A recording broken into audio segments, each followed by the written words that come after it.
dipersembahkan oleh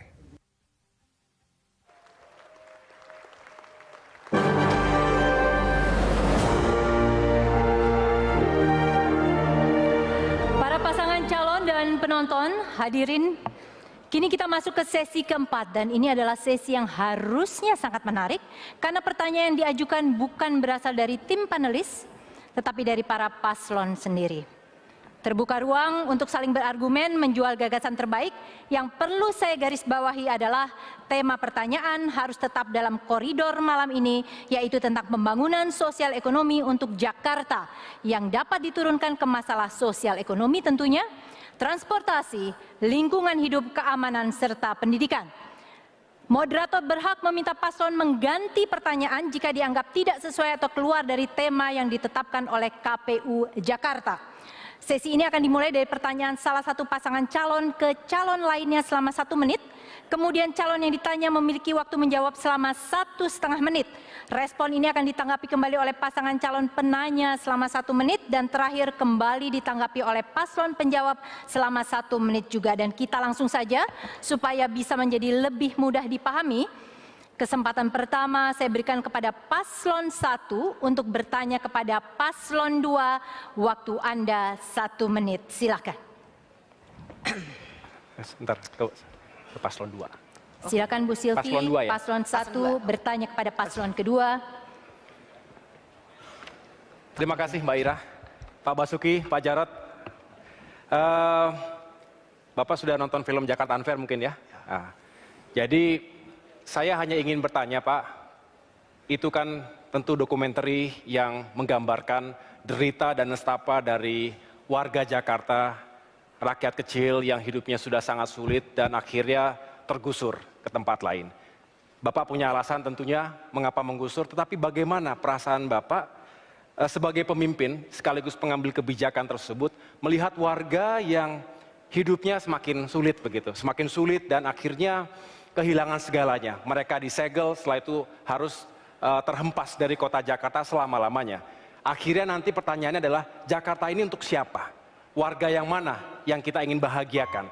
Kita ingin kota kita cantik, tetapi bukan karena kecantikan itu kemudian ada tangis yang berlarut-larut di kota ini. Terima kasih Pak Jarod. Oke, baik.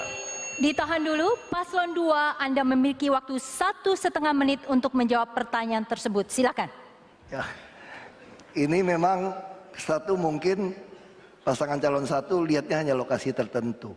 Kami itu tidak pernah menggusur daerah yang tidak tinggal di dalam aliran sungai sebetulnya.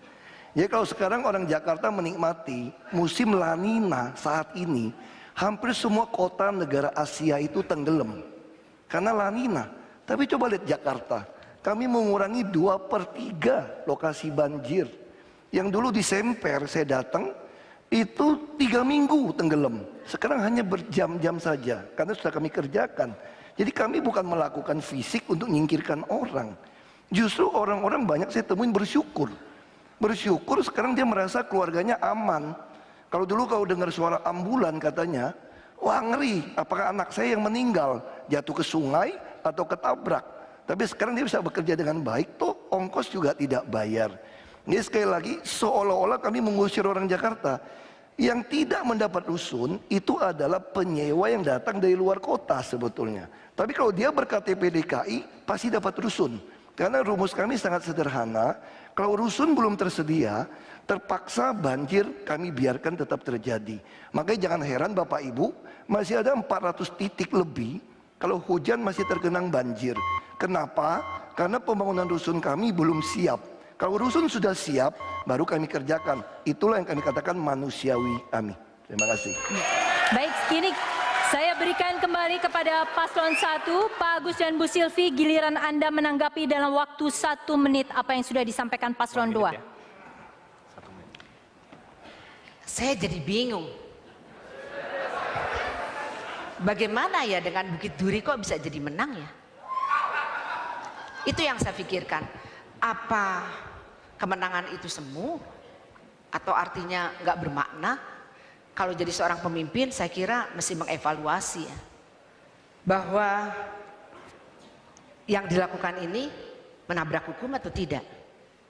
Dan ingat, pasal 34 Undang-Undang Dasar 45, fakir miskin ditanggung oleh siapa? Negara. Dan akibat itu menggusur, tak pernah memikirkan dampaknya, siapa yang harus bertanggung jawab?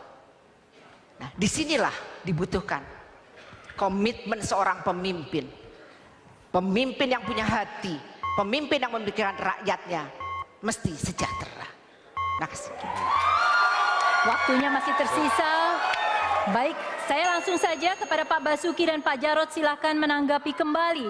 Waktunya adalah selama 1 menit.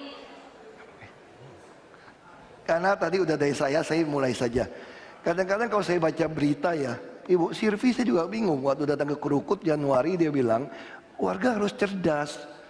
Kita gusur, bukan gusur, kita menata. Sementara pasangan calon gubernur bilang, kami tidak menggusur, kami tidak mau pindahkan, kita mau bikin agak rumahnya terapung. Saya nggak ngerti bagaimana sungai yang tadinya 30 meter, sekarang tinggal 5 meter, bagaimana mau dibalikin 30 meter tanpa merobohkan bangunan yang tidak layak itu. Tapi ya sudahlah, namanya juga pengen jadi gubernur kan, kita juga maklum, kan ini petahana kan. Kita juga maklum, tapi saya sangat berharap siapapun yang jadi gubernur, rakyat itu diedukasi lah. Jangan dibodohi. Kita pengen menang, tapi kita menang dengan elegan, rakyatnya jadi cerdas. Saya kira itu yang kita sampaikan. Terima kasih. Baik. Para paslon dan juga penonton hadirin sekalian.